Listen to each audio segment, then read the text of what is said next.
Bienvenida, bienvenido a esta nueva exploración. Hoy vamos a desgranar el contenido de una reunión bastante exclusiva. Una sesión para inversores VIP que tuvo lugar el 9 de noviembre de 2025, todo vía Telegram. Tenemos un resumen detallado y la transcripción completa. Suena muy interesante. Sí, la misión, como siempre, es encontrar las claves más valiosas. ¿Qué acciones analizaron? ¿Qué estrategias, salieron a la luz? Y, sobre todo, cómo es que conviven enfoques tan distintos en la mente de estos inversores, ¿no? Bueno, vamos a meterle mano a esto. ¿Qué podemos aprender de esta charla? Exacto. Es una excelente manera de plantearlo. Vamos a repasar, desde análisis técnico, fundamental, de acciones concretas, hasta los debates sobre fenómenos como las meme stocks. Y también cómo ajustar estrategias según la edad, los objetivos. O sea, es una ventana privilegiada para entender cómo se toman decisiones de inversión en un entorno real, muy dinámico como esa reunión. Perfecto. Arranquemos entonces con algunas empresas que, según estas notas, generaron más interés. Instacart, por ejemplo. Parece que llamó la atención por su desempeño post-pandemia y una tendencia alcista que vieron desde septiembre de 2023. Ana. Mencionan datos clave. Capitalización cercana a los $10,000 millones, un P de 21, que consideraron razonable. Pero lo que más les intrigó fue un gap bajista. A ver, ¿podrías explicar brevemente qué significa eso para quien no esté tan familiarizado? Claro.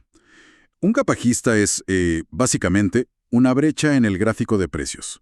Pasa cuando la acción abre mucho más abajo de donde cerró el día anterior, sin que haya habido operaciones en los precios intermedios, digamos. Se interpreta a menudo como una señal de fuerte presión vendedora. Entiendo.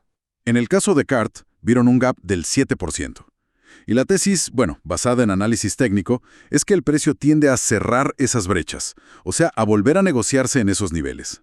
Si eso pasara, calcularon un potencial de subida del 37%. Una cifra interesante. Entendido. O sea, combinan la salud aparente de la empresa, ese PE decente, con una oportunidad técnica muy específica, una estrategia mixta, ¿no? Exactamente. Lo fascinante aquí es cómo buscaban esa confluencia, fundamentales que parecen sólidos y una señal técnica clara que ofrecía un objetivo de precio. Aunque, claro, ese cierre del gap nunca está garantizado, Depende de muchas cosas del mercado. Pero muestra esa dualidad en el análisis que usaron. Vale. Luego, las notas mencionan a CoreWeave, CRV. Aquí el panorama parece distinto. La consideraron una buena apuesta a largo plazo, pero con un PE negativo, de menos 41. Eso indica que la empresa pierde dinero, ¿cierto? ¿Cómo se sostiene esa visión tan optimista? Es un caso fascinante, la verdad. Ilustra otro enfoque completamente. Aquí claramente el peso no estaba en la rentabilidad actual. Para nada. La justificación venía por otros lados. Una capitalización ya considerable, $52,000 millones. Unas proyecciones de crecimiento de ingresos muy, muy agresivas. Hablaban de pasar de $5,000 millones a $12,000 millones para 2025. Y quizás lo más importante, sus alianzas estratégicas. Ah, claro. Estar asociado con Nvidia, OpenAI, IBM. En el sector tecnológico eso tiene un peso enorme. O sea, es una inversión basada puramente en la expectativa futura y la calidad de sus conexiones. El presente financiero negativo, queda en segundo plano. Tal cual, es una apuesta por el ecosistema y el posicionamiento estratégico. Para los inversores que participaron y apoyaron esta visión, el potencial disruptivo y el respaldo de esos gigantes tecnológicos eclipsaban las pérdidas actuales. Refleja un apetito por el riesgo, pero enfocado en crecimiento exponencial a futuro. Muy bien, muy claro. Cambiemos de registro. También se habló de swing trading, que es una estrategia más a corto plazo, ¿verdad? Mencionaron Occidental Petroleum, Oxy. Curioso porque tiene un rendimiento a 10 años negativo, menos 4.3%, pero la veían ideal para swing trading. ¿La razón? La razón principal, según comentaron, era su alta volatilidad histórica y una aparente tendencia que ellos observaron a cerrar gaps con frecuencia. Para el swing trading, que busca ganancias en movimientos de precio de días o semanas, esa volatilidad, si es algo predecible, es atractiva. No buscaban una inversión a largo plazo en Oxy, sino aprovechar sus fluctuaciones. Entiendo. Y lo mismo aplicaron a Microvast MBST, un fabricante de componentes de baterías. Aunque también estaba en pérdidas, vieron en su gráfico diario señales de recuperación y potencial para movimientos rápidos, ideales para este tipo de operativa. Queda clara la diferencia, sí. Con CRW miraban a años vista. Con Oxy y MBST buscaban capitalizar los vaivenes del mercado a corto plazo. Son juegos distintos. Efectivamente. Ilustra cómo un mismo grupo de inversores puede considerar estrategias con horizontes temporales y perfiles de riesgo completamente diferentes. Depende del activo y la oportunidad que perciban. Y aquí viene una que me llamó mucho la atención. HRO, una farmacéutica. Las notas dicen PE de menos 114, peor aún que CRW. Sin embargo, parece que le dedicaron bastante análisis. Identificaron un patrón volátil, pero recurrente en el gráfico mensual, y estimaciones que apuntaban a posible rentabilidad este mismo año. Pero lo más sorprendente, mencionaron una zona jugosa de compra. ¿Qué es eso? Sí, ese término zona jugosa se refería, según se desprende de las notas, a un nivel de precio muy bajo, muy específico en el gráfico. La observación clave fue que, históricamente, cada vez que la acción caía a esa zona, había rebotado con fuerza, llegando a generar en el pasado rendimientos de hasta un 488%. Una locura, pero es una estrategia de altísimo riesgo, sin duda. 488%. Suena increíble con esos fundamentales tan malos. ¿Qué implica este tipo de apuesta? Implica varias cosas. Primero, una confianza casi ciega en que los patrones técnicos pasados se repetirán, a pesar de las métricas financieras. Segundo, una disciplina férrea para esperar exactamente ese punto de entrada. Por eso mencionaron poner alarmas, ¿viste? Y tercero, una gestión de riesgo muy estricta, porque si el patrón falla, las pérdidas pueden ser, cuantiosas. Claro. Es algo típico en algunas acciones biotecnológicas, donde la volatilidad es extrema y a veces los técnicos pesan más que los fundamentales para ciertos traders. Es jugar con fuego, sí, pero con un plan muy definido. Entendido. Alto riesgo, alta recompensa potencial, basado en patrones. Vale. Pasemos a una comparación interesante que hicieron. Dos pesos pesados de la tecnología. Cisco, CSO, y Applied Materials, AMAT. Así es. Cisco CSO, sólida, 281 millones de capitalización, PE de 27. Una empresa establecida, ¿no? Sin embargo, la percepción en la reunión fue que podría estar sobrevalorada. Detectaron gaps alcistas, lo contrario a los bajistas, saltos hacia arriba, que según la teoría técnica a veces tienden a cerrarse. Eso implicaría una posible corrección a la baja. Ajá. ¿Y en la otra esquina? AMAT. AMAT fue descrita como espectacular en términos de rendimiento histórico. Imagínate, 1.234% de crecimiento en 10 años. Identificaron un patrón técnico en el gráfico mensual que parecía predecible, algo así como toca un soporte y sube. Sin embargo, aquí también vieron un gap alcista pendiente de cerrar, lo que sugiere también un riesgo de caída a corto plazo. Esto plantea una pregunta clave, ¿no? Tienes una empresa sólida, pero quizá cara, como Cisco, y otra con un crecimiento brutal, pero también con señales técnicas de posible corrección, AMAT. ¿Cómo se resuelve esa disyuntiva? Esa es la esencia de muchas decisiones de inversión, ¿verdad? Probablemente en la reunión hubo debate sobre esto. Cisco ofrece la aparente estabilidad, pero con ese riesgo de sobrevaloración y corrección. AMAT ofrece un historial de crecimiento impresionante, un momentum técnico fuerte, pero también con riesgo de corrección y quizás mayor volatilidad inherente. La elección depende del perfil del inversor. ¿Prioriza estabilidad o potencial de crecimiento más agresivo? Ambas tenían argumentos a favor y en contra según el análisis técnico que presentaron. Tiene sentido. Saltemos ahora a un sector que siempre genera expectación: el espacio.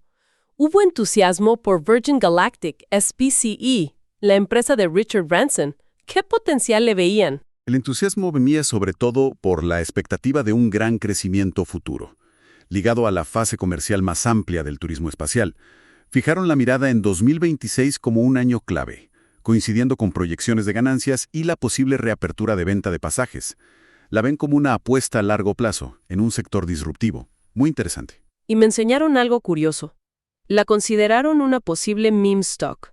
¿Qué implicaciones tiene eso? Al catalogarla como posible meme stock, lo que hacen es reconocer que su precio podría experimentar movimientos explosivos, no necesariamente ligados a los avances operativos o financieros, sino impulsados por el furor en redes sociales, el sentimiento especulativo. Ah, como GameStop y esas. Exacto. Eso añade una capa de volatilidad y riesgo adicional, pero también de potencial alcista rápido, un pelotazo, como se dice a veces.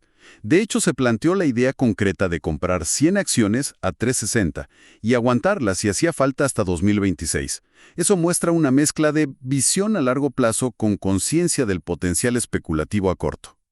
Es una combinación curiosa, sí. Inversión a largo plazo en un sector emergente, pero con un ojo puesto en la posibilidad de ese pelotazo tipo meme. Y para cerrar el capítulo de acciones individuales, Meta, ¿cuál fue el diagnóstico ahí? Para Meta notaron cierta presión bajista. Identificaron otro gap técnico a la baja y percibieron, digamos, dudas entre los inversores por la enorme inversión que está haciendo la compañía en inteligencia artificial, que todavía no se traduce en beneficios directos y está impactando los márgenes. Es la típica tensión del mercado con las grandes apuestas a futuro, ¿no? Como dollar cost averaging. Y desaconsejaron explícitamente intentar hacer swing trading con ella. O sea, paciencia. Exacto. Ven el valor a futuro de esas inversiones en IA y abogan por la paciencia. Es un enfoque clásico de inversión a largo plazo, basado en la confianza en la estrategia de la empresa, más allá del ruido del mercado a corto plazo. Muy interesante cómo abordaron cada acción con un ángulo diferente, la verdad. Pero la conversación no se quedó solo en nombres propios. También tocaron estrategias más amplias. Por ejemplo, se preguntaron si valía la pena invertir en acciones con historiales de rendimiento negativos, como un tal BXSL que mencionaron. Y efectivamente, y la conclusión a la que llegaron, según las notas, fue bastante pragmática. Solo tendría sentido considerar una empresa así si existen catalizadores claros de cambio, algo que realmente mueva la aguja. Hablaban de factores como una nueva alianza estratégica importante, un cambio de directiva, un CEO prometedor o alguna innovación disruptiva que pudiera cambiar el rumbo.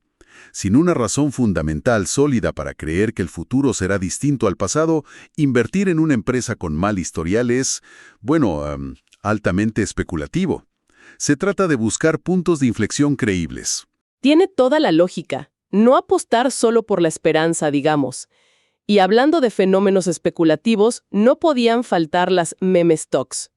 Comentaron el caso de Beyond Meat, BYD. Sí, mencionaron esa subida espectacular del 1.294% en pocos días que la catapultó a la categoría de meme stock. Esas acciones, cuyo precio se desconecta radicalmente de sus fundamentos financieros, ¿no? Impulsado principalmente por el entusiasmo viral en redes y foros.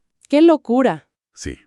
Se habló de la percepción de alta manipulación en estos casos y de cómo algunos inversores siguen de cerca nombres como GameStop, GME o AMC, no por sus negocios, claro, sino buscando capitalizar estos movimientos rápidos basados en rumores o coordinación social.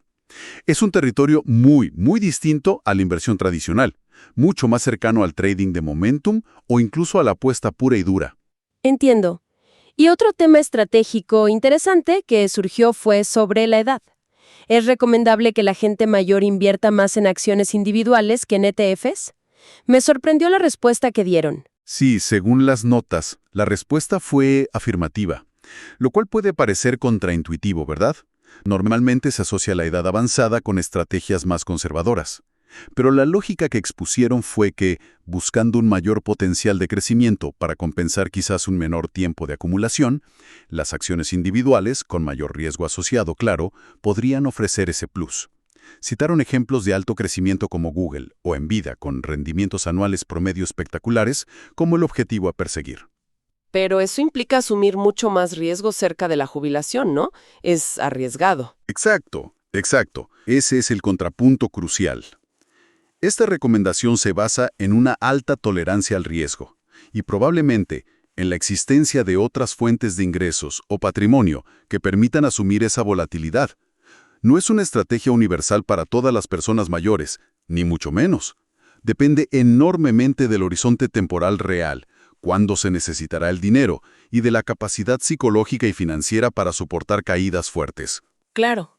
Los ETFs, por otro lado, ofrecen diversificación más sencilla y suelen ser la opción preferida para perfiles más conservadores o con menor tolerancia al riesgo, independientemente de la edad. Para poner todo esto en perspectiva, compararon el rendimiento de diferentes tipos de carteras que seguían. Eso ayuda a visualizarlo. Correcto. Mostraron datos concretos, lo cual es muy útil. Una cartera de crecimiento enfocada en acciones individuales como las que discutieron, había subido un 35% en el año. Una cartera de retiro, compuesta solo por ETFs diversificados, había subido un 10% en el mismo periodo. La diferencia es notable. Muchísima diferencia. Pero ahí viene el pero, ¿no? La volatilidad. Justamente.